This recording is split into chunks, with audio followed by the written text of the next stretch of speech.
दीपक को जलाकर देव स्थान पर रखकर आना या फिर उन्हें नदी में प्रवाहित कर देना दीपदान कहलाता है। और यदि दीपदान कार्तिक पूर्णिमा के शुभ अवसर पर किया जाए तो फिर तो उससे मिलने वाले पुण्य का कहना ही क्या। कार्तिक पूर्णिमा हमें देवों की उस दीपावली में शामिल होने का अवसर देती है जिसके प्रकाश से प्राणी के भीतर छिपी तामसिक वृत्तियों का नाश होता है। और इस माह के त्रयोदशी, चतुर्दशी और पूर्णिमा को पुराणों में अति पुष्करणीय माना गया है। स्कंद पुराण के अनुसार जो प्राणी कार्तिक मास में प्रतिदिन स्नान करता है वो यदि केवल इन 3 तिथियों में सूर्योदय से पूर्व स्नान करे तो भी पूर्ण फल का भागी हो जाता है। कार्तिक पूर्णिमा के दिन महादेव ने प्रदोष काल में अर्धनारीश्वर के रूप में त्रिपुरासुर का वध किया था। उसी दिन देवताओं ने शिवलोक यानी काशी में आकर दीपावली मनाई। तभी से यह परंपरा काशी में चली आ रही है। माना जाता है कि कार्तिक मास के इस पवित्र दिन काशी में दीपदान करने से पूर्वजों को भी मुक्ति मिलती है। ऐसा कहा गया है जो व्यक्ति कार्तिक मास में श्री केशव के निकट अखंड दीपदान करता है वह दिव्य कांति से युक्त हो जाता है। जो लोग कार्तिक मास में श्री हरि के मंदिर में दूसरों के रखे हुए दीपों को प्रज्वलित करते हैं उन्हें नरक नहीं भोगना पड़ता। और ऐसा कहा जाता है कि एक चूहे ने कार्तिक एकादशी में दूसरों के रखे दीप को प्रज्वलित करके अगले जन्म में दुर्लभ मनुष्य जन्म प्राप्त किया था। समुद्र सहित पृथ्वी दान और बछड़ों सहित दूध वाली करोड़ों गायों के दान का फल भगवान विष्णु के मंदिर के ऊपर शिखर दीपदान करने के 16वें अंश के बराबर भी नहीं है। शिखर या हरि मंदिर में दीपदान करने से शत कुल का उद्धार होता है। जो व्यक्ति भक्ति सहित कार्तिक मास में केवल मात्र ज्योति दीप्ति विष्णु मंदिर के दर्शन करते हैं उनके कुल में कोई नारकी नहीं होता, अर्थात कोई नरक में नहीं जाता। कार्तिक मास में दीपदान करने के भी नियम है।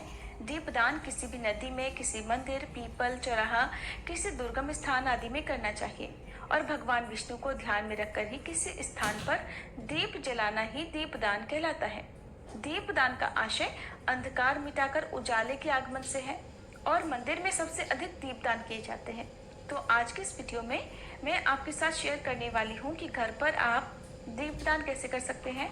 वैसे तो आपको पवित्र गंगा जी में यानी बहते जल में दीपदान करना चाहिए। यदि किसी कारण से आप बहते जल में दीपदान करने में समर्थ नहीं है तो घर पर ही आप माँ गंगा जी का आह्वान करके कैसे दीपदान कर सकते हैं, कितने दीपक आपको जलाने चाहिए, किस तरह की बाती आपको लगानी चाहिए और क्या क्या सावधानी आपको बरतनी चाहिए। घर पर गंगा दीपदान करने के लिए आप स्नान करने के बाद जिस जगह पर भी आपको दीपदान करना है, चाहे तो आप अपने घर के अंदर जहाँ पर आप चौकी स्थापित किया करते हैं पूजा की, वहाँ पर आप पहले गाय के गोबर से लीप सकते हैं, गंगा जल से शुद्ध कर सकते हैं और उसके बाद आप गेरू से लीप सकते हैं, चौक पूर सकते हैं, स्वास्थ्य का चिन्ह बना सकते हैं। या फिर आप अपने घर की छत पर भी आप गंगा दीपदान कर सकते हैं, वहाँ पर ये संपूर्ण पूजा विधि संपन्न कर सकते हैं। तो जैसे भी आपके घर में सुविधा हो उसके अनुसार आप गंगा दीपदान की तैयारी करें। सबसे पहले तो आप एक चौकी की स्थापना कर लें। यदि चौकी नहीं है तो ऐसे में आप डायरेक्ट जमीन पर भी चौक पूर कर या गेरू से लिपने के बाद उस पर जो भी थाली या परात होती है उसे रखने के बाद उसमें जल भरकर गंगा दीपदान कर सकते हैं। सबसे पहले तो आप दीपक और बाती तैयार कर लें क्योंकि जो गंगा जी में दीपदान किया जाता है उसमें आपको पत्तों का दोना बनाना होता है। दोना यदि नहीं बना पाते हैं तो केवल सीधे पत्ते पर भी आप बाती रखकर उन्हें तैरा सकते हैं, जिसके लिए आप पीपल का या फिर वट वृक्ष का बड़ का पत्ता ले सकते हैं और आम का या फिर अशोक के पत्ते पर भी आप रखकर दीपदान कर सकते हैं। सबसे पहले आप जो चौकी आपने रखी है या जो चौक आपने पूरा हुआ है वहां पर एक बड़ी परात में आप पहले गंगा जल मिलाएं, फिर उसमें जल भर कर रखें। अब जैसे गंगा जी का पूजन किया जाता है तो उसी तरह से आपको पूजन करना है। उस जल में आपको थोड़ा गाय का कच्चा दूध और हल्दी डालनी है, काले तिल, अक्षत, पुष्प डालने हैं। गंगा मैया का आह्वान करते हुए गंगा मैया का पूजन करना है। गंगा दीपदान करने के साथ ही इस दिन माँ गंगा को जो आभूषण है या जो वस्त्र है वो भी समर्पित किए जाते हैं। जैसे बहुत से लोग गंगा मैया को कंगन समर्पित करते हैं, गंगा मैया में ज्वारे बोते हैं, जौ बोते हैं। तो अगर आप ऐसा करना चाहते हैं तो थोड़े से जौ भी आप साथ में गंगा जी में या जो परात में जल भरा है उसमें आप डालें और वस्त्र, दक्षिणा या फल, मिठाई या जो बायना आप देना चाहते हैं वो भी आप गंगा जी को स्पर्श कराकर यानी जो परात है उसे स्पर्श कराकर एक तरफ रख लीजिएगा, जिसे आप बाद में अपने परिवार में अपनी सासू माँ को या फिर किसी निर्धन व्यक्ति को भेंट स्वरूप दे सकते हैं। गंगा मैया का पूजन करने के बाद अब आप अपने हाथ में थोड़े से अक्षत लेकर दीपदान करने का संकल्प लें कि आज आप घर पर ही गंगा दीपदान कर रहे हैं। हे गंगे मैया, अब तक हमने जो भी पाप किए हैं उन सबको आप क्षमा कीजिएगा और हमारे द्वारा किए जाने वाले इस दीपदान को स्वीकार कीजिएगा। इस प्रकार संकल्प करने के साथ ही आपके हाथ में संकल्पित जल पुष्प अक्षत है, उसे आप गंगा जल में छोड़ दीजिए। अब आपने जो भी पत्ते या दोने तैयार किए हुए हैं, जिसमें अपनी बाती रखी हुई है, उसे आप जला लीजिए और जलते हुए दीपक को उस जल में आपको रख देना है। जो परात है उसमें आपको रख देना है और जिस तरह से हम पानी को थोड़ा सा हिला करके अपने दियों को तैराते हैं, उसी तरह से आपको इन दीपकों को तैराना है। दीपक गंगा जी में रखने से पहले उनका भी विधिवत आपको पूजन करना है। जैसे पत्तों पर यदि आप दीप प्रज्वलित कर रहे हैं, जोत जला रहे हैं, तो आप सभी पत्तों पर तिलक लगाएं, अक्षत पुष्प अर्पित करें, काले तिल डालें और उसके बाद आप दीपक को प्रणाम करें और उसके साथ ही आप बहते हुए जल में या जो परात का जल है उसमें आप इन दियों को छोड़ दीजिए।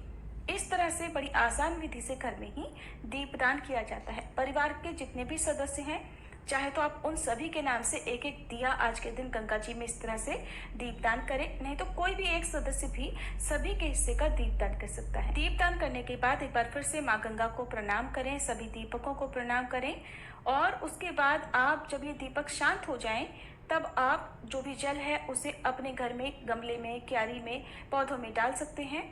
जो भी पत्ते या दोने हैं बाती सहित, उनका आपको विसर्जन कर देना होता है।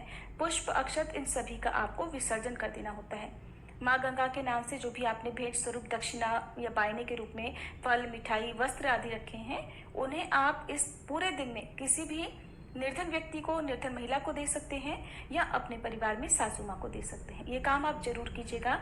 इसके अलावा जो दान आपको बताए गए हैं, उस सामग्री का जितना हो सके या जैसी भी आपकी सामर्थ्य, जितनी भी सामग्री का हो सके उतना दान आप जरूर कीजिएगा।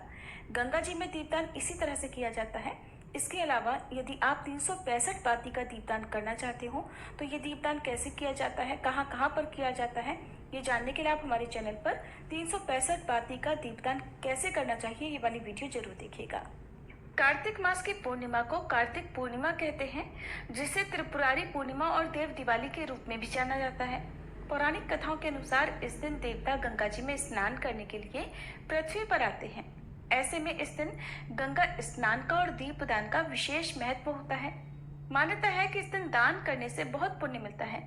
अगर आप गंगा स्नान करने नहीं जा सकते तो आज के दिन दीपदान करने से पहले नहाने के पानी में गंगा जल मिलाकर स्नान करें। इससे गंगा स्नान के समान ही फल मिलेगा। और इस दिन प्रदोष काल में दीपदान करने से भगवान विष्णु सहित देवी लक्ष्मी जी भी प्रसन्न होती हैं और अपने भक्तों पर असीम कृपा प्रदान करती हैं। आप दीपदान करने से पहले आज के दिन दान अवश्य करें और दान करने के लिए भी यदि आप 9 ग्रहों को प्रसन्न करना चाहते हैं तो 9 ग्रहों को 9 तरह का दान करना चाहिए, जिसमें सूर्य के लिए गुड़ और गेहूं का दान करें, चंद्रमा के लिए जल, मिश्री और दूध का दान, मंगल के लिए मसूर की दाल का, बुध के लिए हरी सब्जियों और आंवले का दान करना चाहिए, बृहस्पति के लिए केला, मक्का और चने की दाल का दान करें, शुक्र के लिए घी, मक्खन और सफेद तिल का दान करना चाहिए, शनि के लिए काले तिल और सरसों के तेल का दान करना चाहिए। इसके अलावा राहु केतु के लिए 7 तरह के अनाज, काले कंबल और जूते चप्पल का दान करना चाहिए। ये थी आज की वीडियो। उम्मीद है जानकारी आपको पसंद आई होगी।